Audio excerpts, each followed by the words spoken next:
Good evening, I'm Ed Lingao. The big stories tonight. The Armed Forces of the Philippines wants a thorough investigation into the early and unauthorized vaccination of some troops of the Presidential Security Group. The Justice Department has also ordered the NBI to probe the entry of unregulated shots. Those vaccines received by members of the PSG, the ones developed by Sinopharm, have just been granted conditional approval for public use in China. Pfizer, meanwhile, is reviewing the case of a U.S. nurse who tested positive for COVID-19 even after receiving a shot. If elections were held today, there's a big probability of presidential daughter and Davao City Mayor Sara Duterte bagging the presidency. She tops an early election survey by Pulse Asia. Even with the pandemic expected to last until 2021, 4 out of 10 Filipinos expect life to improve next year, at least according to the latest SWS survey. And let's take a look at some more scaled back and muted New Year's Eve preparations across the globe.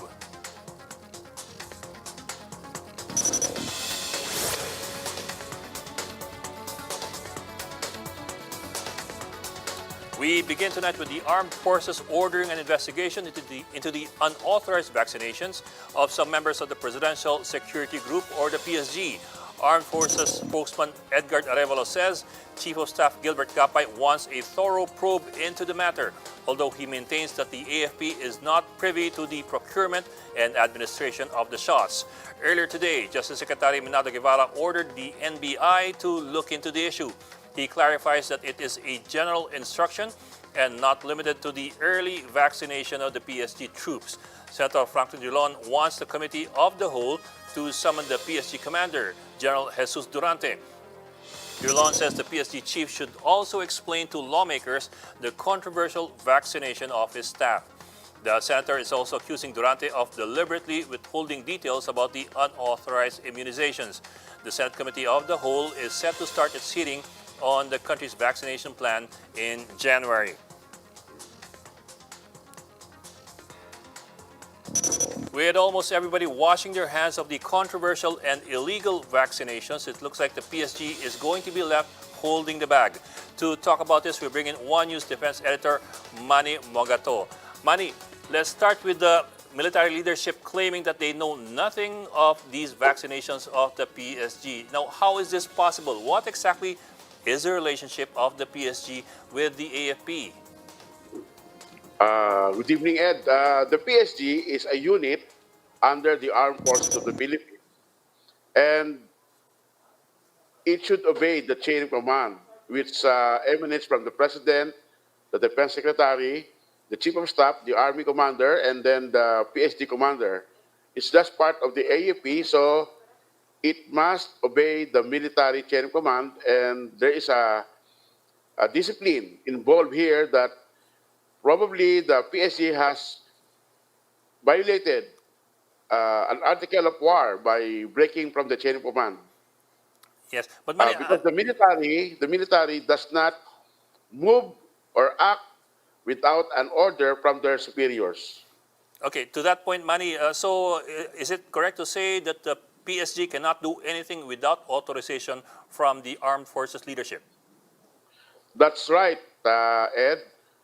Because they are soldiers are trained to follow orders, so there must be an order coming from above. But if the the armed forces chief of staff is saying that he is not part of the vaccination program, and it was an initiative of the PSG, they cannot do it. So somebody must have ordered them to do it. Okay, well, Manny, you do have a lot of sources still in the AFP and in the Defense Department. From what you've been hearing, does that look like a credible and believable excuse that the AFP leadership did not know anything at all about what happened? I I guess so, Ed, because the vaccination program only happened within the PSG. No soldiers outside the PSG were involved or were vaccinated by a vaccine that the General Durante refused to name. Mhm. So until now, we don't know whether it's China or what vaccine it is, because the Sinopharm vaccine was only approved today for public use in China. So when the vaccination happened in September, which he claimed, it is still illegal and it could be part of a trial, but there is no trial involved between Sinopharm, Sinovac with the Philippines, and Sinopharm did not apply for any human trial or emergency use in the Philippines. Well, Manny, you have covered the Defense Department for a long, long time. And of course, you do know how strictly the military is supposed to adhere to what they call the chain of command. Does this incident have any implications from your viewpoint? Any implications on the military's chain of command tradition, on accountability in the military? Yes, Ed, I think this will test the military discipline principle in the armed forces if they can sanction the PSG for violating the chain of command. Because I have talked to several military officers, and obviously the PSG violated at least two articles of war. It's General Durante could be liable for Articles of War 105, which is conduct and becoming an officer and a gentleman, and he could also be slapped with insubordination because there was no order from the higher headquarters to do the vaccination. Okay, Manny Mogato, One News's Chief Defense Editor. Thank you, Manny. That jab administered to members of the PSG has now been given conditional approval for public use in China. State-owned Sinopharm becomes the first shot to be given a go signal in that country. Chinese health regulators say the conditional approval means that research is still ongoing and that follow-up data must be submitted. Sinopharm should also report any adverse effects after the vaccine is sold on the market. The developer's shots recently got a 79% efficacy rating in Beijing. Now, over in California, a nurse tested positive for COVID-19 more than a week after receiving Pfizer's vaccine. However, a medical expert and the U.S. drug maker said that the body needs more time to build protection against the virus. Pfizer says it will review all available information on the case and any confirmed diagnosis after vaccination. They have been touted by Time Magazine as Guardians of the Year. Frontliners had to put their lives on the line as they help in the battle against COVID-19. As 2021 draws near, some of the country's very own frontliners vow to continue fulfilling their sworn duty. Jenny Dongon with this story. Nurse Joanna had been infected with COVID-19 twice this year. Her family already asked her multiple times to quit her job. Against her family's wishes, she stayed and will stay as a nurse. Joanna believes it's her responsibility to give the same care she received during isolation. Ako lang talaga yung makulit. Ako lang talaga kasi gusto ko maging nurse. Gusto ko tong profession ko. Kaya pinaglalaban ko talaga. Hindi talaga ako tumigil. Kasi gusto ko to eh. Gusto ko makatulong talaga. Nurse Joanna bore witness to the plight of hundreds of COVID-19 patients. She recalls the gut-wrenching experience in which she can only hold the hands of those who struggled to breathe. Sobrang sakit po na makita yung mga gano'n na sana wini-wish mo na lang na matapos na yung COVID. Kasi sobrang sakit. Pag uwi mo ng bahay, maiisip mo yung mga pasyente. As 2021 comes, Joanna had to choose between celebrating New Year's Eve with her mother and attending to her patients. She had no choice but to join her colleagues in the hospital. Ang hirap kasi yung mother ko lang yung mag-isa dito. Pero wala eh, ito kasi yung pinili namin na propesyon. Tsaka mahal namin tong trabaho na to eh. This policeman, meanwhile, will welcome 2021 at the boundary of Batasan and San Mateo, Rizal. Like most medical frontliners, they are reporting for duty at New Year's Eve. Nicholas says he cannot afford to go home just yet for fear of being a carrier of COVID-19.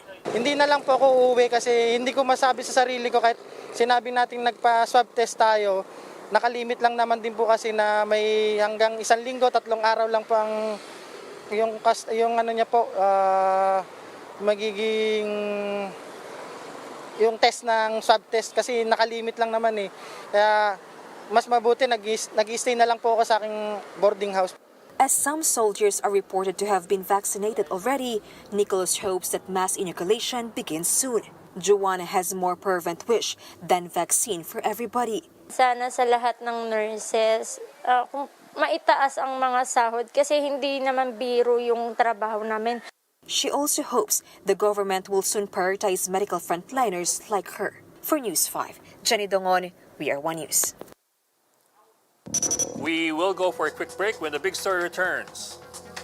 2021 might be off to a good start. Firecracker-related injuries are down by as much as over 70%. 2 in 5 Filipinos will usher in the new year with hopes that their lives will improve in 2021. The details later.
Good evening. You're still watching The Big Story. Authorities have put up checkpoints around Metro Manila to ensure that the total firecracker ban will be observed. Police officers will also roam the streets to check compliance with health protocols. Ryan Ang gives us a look at their operations. And the NCRPO will strictly implement the total firecracker ban in Metro Manila as we usher in the new year. Over 15,000 police officers were deployed around Metro Manila to ensure peace and order during the New Year revelry. They will make sure that minimum health protocols are observed, as well as the firecracker ban. Any form of firecrackers is prohibited in Metro Manila. Fireworks and pyrotechnics are also not allowed, even in private places. Acting NCRPO Director, Police Brigadier General Vicente Danao Jr. says, local governments can instead allot a safe zone for fireworks display. It all depends doon sa LGU concern kung saan yung designated areas nila. Pero yung mga pailaw na paisa-isa, lalo na sa mga bahay-bahay, bawal po yan. He adds the NCRPO is on full alert status. Their operation against terrorism and criminality will continue. They will also go after indiscriminate firing. Bawal talaga yung pagpapaputok. And they are just there to monitor kung sino man yan. So any violation thereof, lalong-lalo na ang illegal discharge of firearm will be appropriately charged with criminal cases. Especially so, pagka yung firearm nila ay walang lisensya, may mabigat-bigat na asunto yan. No? Policemen are now conducting round-the-clock checkpoints and patrols to prevent any untoward incidents in welcoming 2021. Today, Northern Police District Director Ellie Cruz inspected checkpoints and crowded places in the Camanava area. They also visited places in Caloocan known for selling firecrackers. But today, only fruits, whistles, and other medianoche food items are being sold in the area. Taon-taon, dito talaga naglipa na. Dito talaga dumagsa ang mga binebentang paputok dito sa 11th Avenue, dito sa Caloocan. So makita ninyo, wala na tayong nakita ni isa. They have already caught 3 violators of the firecracker ban. In Valenzuela, one was caught selling firecrackers, while the other one was caught in possession of firecrackers in a checkpoint. A man was also caught in possession of firecrackers at a checkpoint in North Caloocan. Malinaw ito, yung pag-distribute ay pagdadala o possession, paggamit, talagang pinababawal na ng mga ordinansa na inilabas ng mga local government units. They reminded people in crowded areas to maintain social distancing. Siyempre nakakalimot din yan, nagkakatikit-tikit. Kailangan nating palalahanan.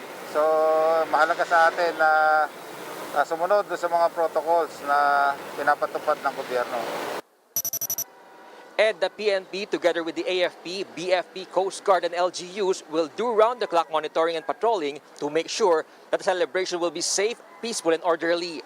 The QCPD also sent men and force multipliers from the LGU for the Ligtas sa Lubong 2021 in Camp Karingal. They also destroyed firecrackers confiscated in Quezon City. Ed. And that was Ryan Ang of News 5. The PNP warns that violators of the firecracker ban in Metro Manila will be fined or arrested. PNP spokesman Ildebrandi Usana tells Radio 5 that no place is exempted from the resolution approved by the Metro Manila Council. Penalties will be imposed on both distributors and users of firecrackers depending on the ordinances of different local government units. Violators in Caloocan and Parañaque will be arrested. Pag sinabi pong lahat po ng firecrackers ay bawal, kahit sino man po ang magpapaputok, kahit doon po sa compound ng pamamahay ng may-ari ng bahay, sila po ay pipitayin, sila po ay posibleng mabigyan ng karampatang atensyon base sa mga ordinances na itinutulutan din ng ating mga nasa local government executive. In an interview with Sa Totoo Lang, Interior Undersecretary R.J. Echeverri says they are aiming for fewer firecracker-related injuries and casualties this year. As for the plunge in firecracker sales, Echeverri says some LGUs have been providing help to affected retailers. It's seasonal, so hindi naman regular. So hindi regular. Ngayon, I think they are now adjusting to it. No, the local government is providing other means of livelihood to these people. Welcoming the new year has always been a loud and joyous affair for Filipinos. But now with pandemic lockdowns in place, low-key celebrations are the new norm. How has this affected the rate of New Year injuries? Ria Fernandez reports to us live in Quezon City. Ria, what do the numbers tell us so far?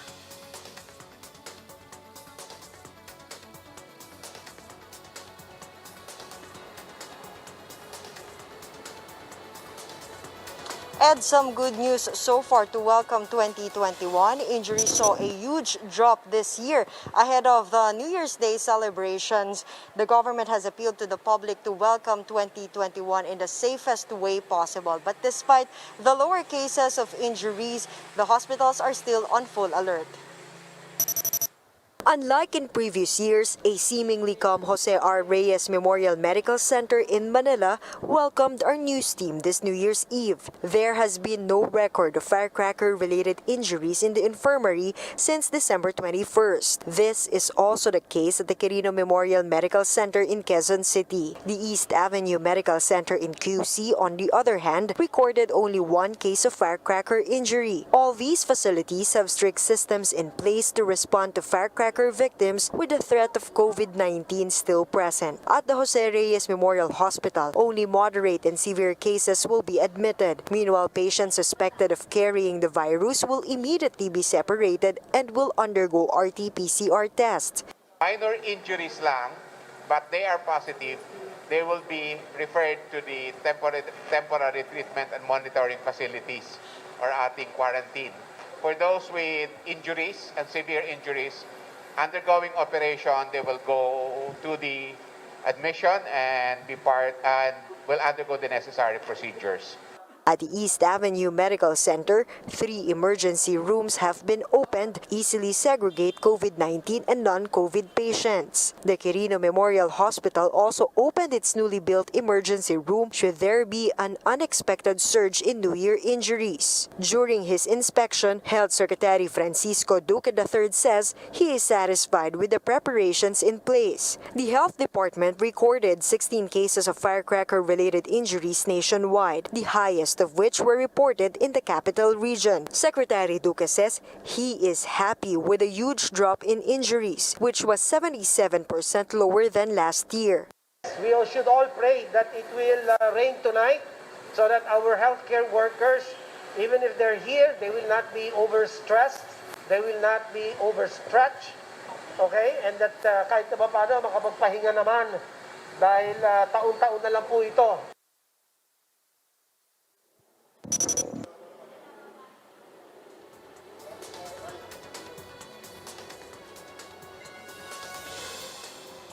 Ed Secretary Duque also thanked all medical frontliners for their hard work and sacrifice in the fight against COVID-19. Ed?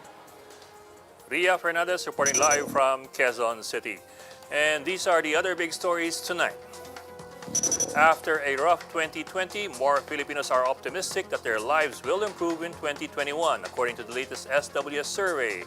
44% expect better lives, while 9% are pessimistic.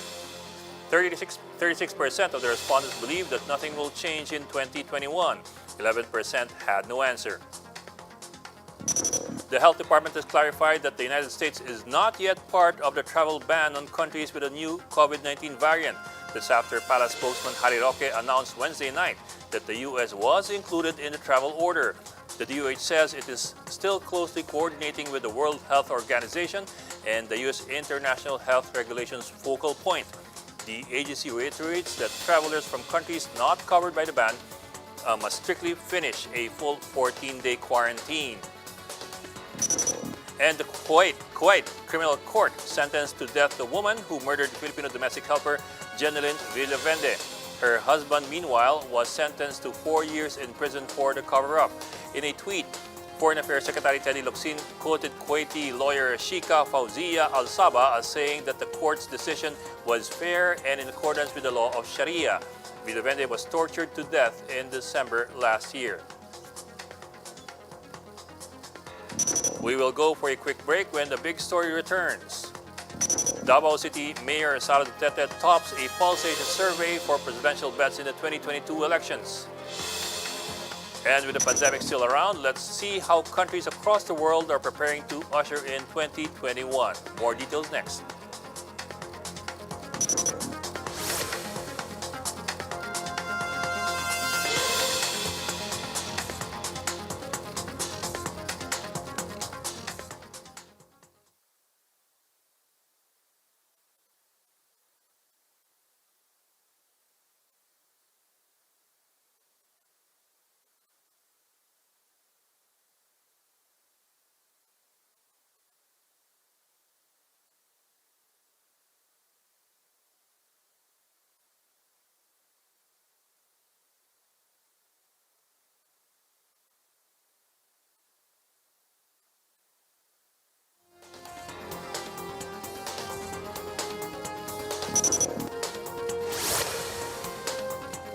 And you're still watching The Big Story. 2021 is the year for Filipinos to be wise spenders according to financial experts. This as many were caught off guard when the pandemic hit. It's all about the money in this report by Gerard de la Peña. Elsa did not have any source of income for 3 months after Metro Manila was placed under lockdown during the onset of the COVID-19 pandemic. She now earns about 1,000 pesos per day from selling candies and snacks on the sidewalk. While this is significantly lower compared to her daily earnings of 4,000 pesos before the pandemic, Elsa says this is better than not earning at all. Kunting tipid. Tipid sa pagkuhan dahil hindi man kakasya ang kawaldas. According to financial experts, most Filipinos were caught off guard when the health crisis hit. Many of them were financially unprepared when they lost their jobs or businesses. Sweldo na naman, pagkatapos nakalista may checklist, pagdating wala na tayong naipon. Dapat kasama rin sa checklist natin yung chinechika natin kung ilang porsyento ng income natin, yun na ilalagay natin sa ipon. But even in the middle of financial distress, some people still found themselves splurging on things they didn't really need. Nadagdagan nga ng isang sakit, kung tawagin ko ATC. Ang tawag dyan ay add to cart. Tinutokso mo lang sarili mo. Experts say the new year is a good opportunity for people to start saving up for a year's worth of income. They add that the pandemic should serve as a wake-up call to prioritize needs and not wants. Experts urge Filipinos to maximize social media to generate a secondary source of income. Marami kang mga opportunities na pwede mong makuha sa digital platform. So you might want to explore that, no? Kesa nauubos lang yung oras natin kakascroll lang sa Facebook or sa kung anumang social media. Maralit adds that online selling and freelancing are the way to go. For News 5, Gerard de la Peña, we are One News. Davao Mayor Sal Duterte Carpio appears to be the leading contender for the presidential race in 2022 according to the Pulse Asia survey. In the survey, 26% of the 2,400 respondents want Duterte Carpio as their president. Former Senator Bongbong Marcos and Senator Grace Poe followed with 14% each. Manila Mayor Isko Moreno registered 12%, while Senator Manny Pacquiao got 10%. 8% would opt for VP Leni Robredo, while 4% chose Senators Ping Lacson and Bongo. And now time for the big stories in sports, a look at the game with Paulo Del Rosario.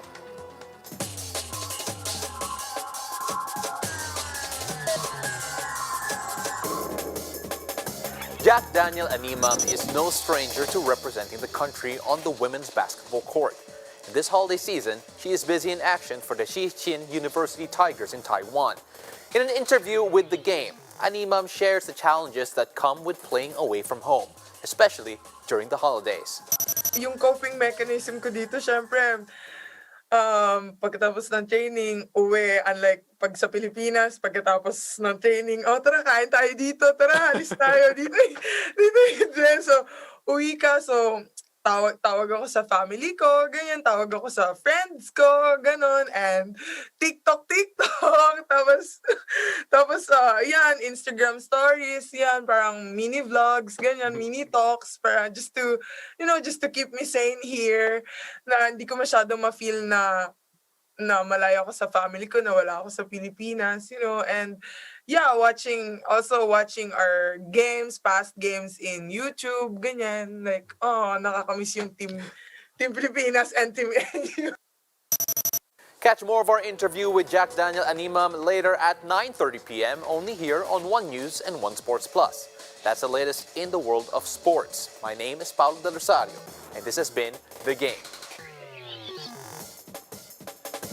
British Prime Minister Boris Johnson has signed England's post-Brexit deal with the European Union. This ends 4 years of negotiations and safeguarding nearly $1 trillion of annual trade. Documents of the post-Brexit trade agreement were flown in from Brussels on Wednesday through a British Royal Air Force plane. The deal laid out the terms of Britain's new relationship with the EU. It preserves UK's zero tariff and quota access to EU's 450 million consumers at least until the end of February. It will become permanent upon final approval from the European Parliament. It will take effect on New Year's Day. Millions of people around the world are preparing to usher in 2021, but celebrations are much more muted than previous years.